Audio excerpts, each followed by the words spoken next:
Hello, McGinn. Welcome back. It's good to see you. It's Mr. Lohn with our latest read aloud. I'm excited to share another book with you. As we continue to celebrate Black History Month, my selection today is about a woman who defined perseverance and determination. And I want to share with you today the story of Mary Walker. And the book here is called The Oldest Student: How Mary Walker Learned to Read. So I hope you enjoy it, and I hope you get something out of this. I know I will and have. Here we go. Whenever young Mary Walker was tired, she would shield her eyes from the sun and watch the swallow-tailed kites dip and soar above the trees.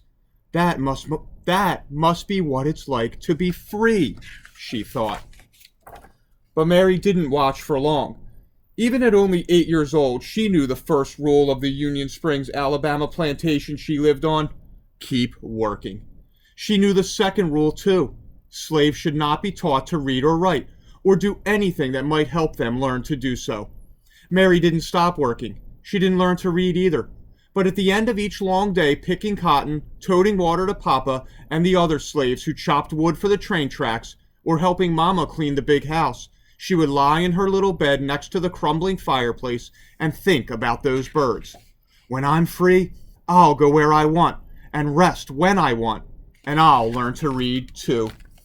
When she was 15, it happened. Mary and her mother, brothers, and sisters were free. The Emancipation Proclamation said so. What it didn't say was how a family with nothing except the tattered garments on their backs could find food, clothes, and a place to sleep. Mary's father had died, and the family was on its own. Freedom Road to Freedom Road. Across fields and through woods, ex-slaves surged like waves crashing hard to shore. Now that they were free, every road was Freedom Road. Many headed north and west and every which way, searching for long-lost family members or simply experiencing the wonder of being free. Others, like Mary, chose to stay in the South. An organization called the Freedmen Bureau helped those who stayed to find shelter on abandoned Confederate land. Mary and her family settled into a one-room cabin, and for the next few years, she worked alongside her mama to help feed her siblings. 7 days a week, she churned butter, cleaned houses, and cared for other folks' children. The hours were long, and if Mary was thirsty or hungry or needed to use the outhouse, she had to wait until she got home. At week's end, she would offer Mama the one lonely quarter she had earned. One day, Mary met a group of evangelists on the roadside. A woman with soft wrinkles in her kindly face placed a big, beautiful Bible in Mary's hands and told her, "Your civil rights are in these pages." Mary didn't know what civil rights were. She only knew that top to bottom, front to back, that book was filled with words. "I'm going to learn to read those words," she vowed. But not today. Today, there was work to be done. And tomorrow, too. When Mary got married, she and her husband worked as sharecroppers, renting someone else's house, using someone else's tools, and planting someone else's seeds to farm land they would never own. After they harvested the crops, almost all the money they earned went to pay for the housing, tools, and seed costs. Mary was 20 years old when her first son was born. She opened her Bible and marveled at the squiggles inside. There had been no time to learn to read. A friend wrote Mary's son's birth date in the Bible, August 26th, 1869. Then Mary dipped a pen into an inkwell and made her mark beside it. Not a letter, not a name, just a mark. It was the best she could do. One day Mary's husband died. She married again, and a second son was born, then a third. Mary made marks for these sons too. Now she had 3 growing boys. More money, that's what we need, Mary thought. But the only other jobs available to black women were as maids or nannies or cooks. The hours were long, with only half a day off on Saturdays, and like sharecropping, they didn't pay much. Mary sighed. Words would have to wait. For the next 4 decades, Mary sharecropped and did odd jobs to help support her family. In 1917, Mary's family moved to the little city of Chattanooga, Tennessee. It was the year of Chattanooga's Great Flood. The story was in all the newspapers, but Mary could only study the pictures to understand what happened.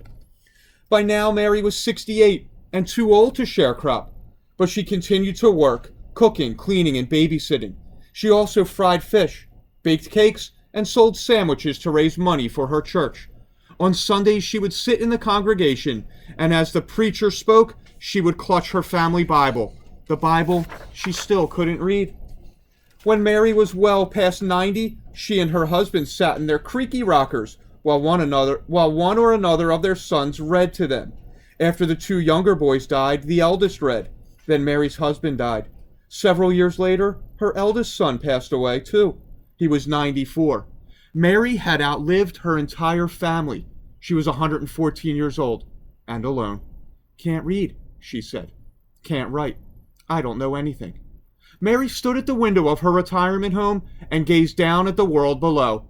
Words were everywhere, on billboards, on buildings, on store windows and trucks. She sighed. All this time, she thought, and they still look like squiggles. Mary had heard about a new reading class held in her building. She pursed her lips. No more waiting, she decided. Time to learn. Out of her apartment, into an elevator, and down to the lobby she went. When the elevator doors sprang open, Mary saw people sitting under a sign with a picture of an open book. She could not read the words. A neighbor walked up to her. "That's a reading class, Miss Mary. Can I help you over?" Mary shook her head. Then she gripped her cane, lifted her chin, and walked straight toward that sign. For the next year and more, Mary put everything she had into learning to read. It wasn't easy. After all, she was the oldest student in the class, and probably in the entire country. Could someone her age learn to read? She didn't know, but by God, she was going to try. She studied the alphabet until her eyes watered. She memorized the sounds each letter made and practiced writing her name so many times that her fingers cramped. She learned to recognize sight words and then challenged herself to make short sentences with them. She studied and studied until books and pages and letters and words swirled in her head while she slept. One fine day, Mary's hard work paid off. She could read. Word of her accomplishment traveled, and people everywhere celebrated with her. Chattanooga's mayor, newspaper journalists across the country, and a man from the U.S. Department of Education who said, "Mrs. Mary Walker, I pronounce you the nation's oldest student." They all shared her joy. Mary felt complete. She still missed her sons, but whenever she was lonely, she read from her Bible or looked out her window and read the words in the street below. From then on, Chattanooga honored Mary's achievement with yearly birthday parties. In 1966, President Lyndon B. Johnson sent well wishes on Mary's 118th birthday. And in 1969, President Nixon did the same. Mary was now 121 years old. Mary received many gifts over the years: a radio, a sofa, her very first television, a new Bible, the key to the city, and perfume and champagne from the Canadian Mounties. She also received something that brought back those long days in the Alabama cotton fields: her first airplane ride. From the cockpit window, Mary gazed at the trees and rooftops below. No different than a horse and buggy ride, she joked, but she knew it was. As the airplane dipped and soared like those swallow-tailed kites of long ago, Mary decided that flying was a lot like reading. They both made a body feel as free as a bird. Each year before her birthday celebration came to an end, someone would whisper, "Let's listen to Miss Mary." The shuffling and movement would fade away until not a sound was heard. Then Mary would stand on her old legs, clear her old throat, and read from her Bible or her school book in a voice that was clear and strong. When she finished, she would gently close her book and say, "You're never too old to learn." So, boys and girls, I hope you enjoyed that story. The inspiration that Miss Mary Walker brings to us, the perseverance, the determination she showed, what an amazing, amazing life she led, and a tale that can be told about her wonderful days on this earth. So, we will be back with another read aloud soon. I hope you have a great night. Talk to you later, McGinn. Bye-bye.